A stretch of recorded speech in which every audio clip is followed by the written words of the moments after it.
प्रभु के नाम पर आप सभी को जय मसीह। परमेश्वर आशीष दे। और आप लोगों को गुड मॉर्निंग। आप लोग कैसे हो? मैं उम्मीद रखता हूं कि आप लोग अच्छे होंगे, स्वस्थ होंगे और अपने अपने जीवन में व्यस्त होंगे। तो मेरे भाई और बहनों, मैं आज सिर्फ मसीह लोगों के लिए नहीं परंतु संसार के हर व्यक्ति के लिए एक संदेश लेकर आया हूं कि जब कोई भी व्यक्ति मुसीबत से, हालातों से परेशान हो जाता है तो उसको जीवन में कुछ नहीं सूझता और वो लोग आत्महत्या करने पर आ जाते हैं। तो मेरे भाई और बहनों, मैं उन लोगों से ये बता देना चाहता हूं कि हमें आत्महत्या करने की जरूरत नहीं है, क्योंकि जिस मालिक ने हमको बनाया और हमको सृष्टि किया उस मालिक का हमें धन्यवाद करना चाहिए। हमें संभाल करके रखा है और हमें ज्यादा से ज्यादा हमको अपने उस बनाने वाले मालिक को पहचानना चाहिए कि परमेश्वर है जो जगत का उद्धार करता है। क्योंकि बाइबल हमें बताती है कि पृथ्वी के ऊपर और आकाश के नीचे मनुष्य में कोई दूसरा नाम नहीं दिया गया है जिससे मनुष्य जाति उद्धार पाए। क्योंकि कुछ मूर्ख लोग, उनका ये कहना है कि यीशु मसीह जाति और धर्म बदलता है। तो मैं उन लोगों के लिए एक बता देना चाहता हूं कि यीशु मसीह किसी भी व्यक्ति का जाति और धर्म बदलने नहीं आया। वो मनुष्य को परमेश्वर से मिलाने आया है। आप यकीन नहीं करोगे, बाइबल में परमेश्वर ने साफ साफ कहा है। यीशु मसीह का वचन कहता है लूका 10:19 में, देखो मैंने तुम्हें सांप और बिच्छुओं को रौंदने का और दुष्ट की सारी सामर्थ पर तुम्हें अधिकार देता हूं, जिससे तुम्हें कुछ हानि ना होगी। आमीन। परमेश्वर ने हमको सारा अधिकार दिया है, दुष्ट की सारी सामर्थ पर अधिकार दिया है, जिससे हमें कुछ हानि नहीं होगी।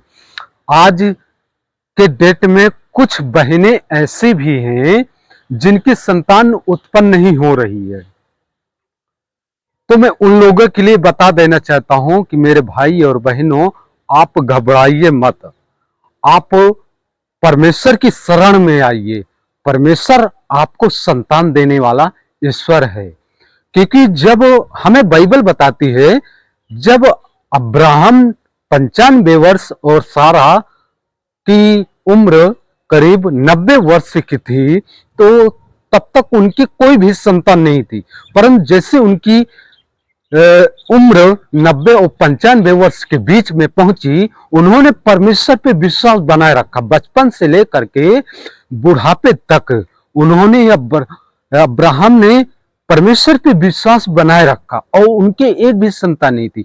परंतु जब उन्होंने विश्वास बनाए रखा, तब जाकर के परमेश्वर ने उन पर दया और अनुग्रह और कृपा किया और उनको एक संतान होने का अधिकार दिया। और जब उनके संतान हुआ 90 और 95 वर्ष के बीच में, तो वो लोग बहुत खुश हुए और उन्होंने उस बच्चे को परमेश्वर की शरण में रखा और परमेश्वर से बोला, ये मेरा पहला उठा पुत्र है और इसको मैं तेरी शरण में देता हूं, ये तेरा काम करेगा। तो मैं उन बहनों भाइयों के लिए बता देना चाहता हूं कि आप परमेश्वर पे विश्वास करिए। परमेश्वर आपका जीवन बदलेगा, मनुष्य आपका जीवन नहीं बदलेगा। जब अब्राहम और सारा को 90 और 95 वर्ष के पास में परमेश्वर उनको बेटा दे सकता है, तो आपकी उम्र चाहे 20 हो, चाहे 40 हो, चाहे 60 हो, चाहे 70 हो, 80 हो, कितनी भी क्यों ना हो, परमेश्वर के लिए कोई काम कठिन नहीं है जो वो नहीं कर सकता। कठिन है तो मनुष्य के लिए कठिन है जो वो कुछ नहीं कर सकता। परमेश्वर सबको जीवन देने के लिए आया है और सबको अधिकार है अपने जीवन को जीने का। तो इसलिए हमें परमेश्वर पे विश्वास और भरोसा बनाए रखना चाहिए। परमेश्वर किसी जाति और धर्म की स्थापना करने नहीं आया, उसने कहा है वचन में कि मैं इस पृथ्वी पर जातियों धर्म को बदलने नहीं आया हूं, मैं मनुष्य को परमेश्वर से मिलाने आया हूं। आमीन। तो क्योंकि वचन कहता है मैं भविष्यवक्ताओं की पुस्तकों को बंद करने, लोप करने नहीं आया, मैं इसलिए आया कि मनुष्य जीवन पाए और बहुत तायत का जीवन पाए। आमीन, हालेलुया। तो परमेश्वर हमें हर एक मोड़ पर संभालता है। परमेश्वर हमको जीवन देने के लिए आया है, मौत देने के लिए नहीं आया है। परमेश्वर हमको आज बहुत तायत का जीवन देने के लिए इस पृथ्वी पर अपना रूप धारण करके एक मनुष्य के रूप में आया है, और हम लोगों ने उसे ग्रहण नहीं किया, और जितनों ने उसे ग्रहण किया उतनों ने परमेश्वर के संतान होने का अधिकार पाया। क्योंकि वचन हमें बताता है यूहन्ना की पत्री में, आदि में वचन था, वचन परमेश्वर के साथ था और परमेश्वर ही वचन था।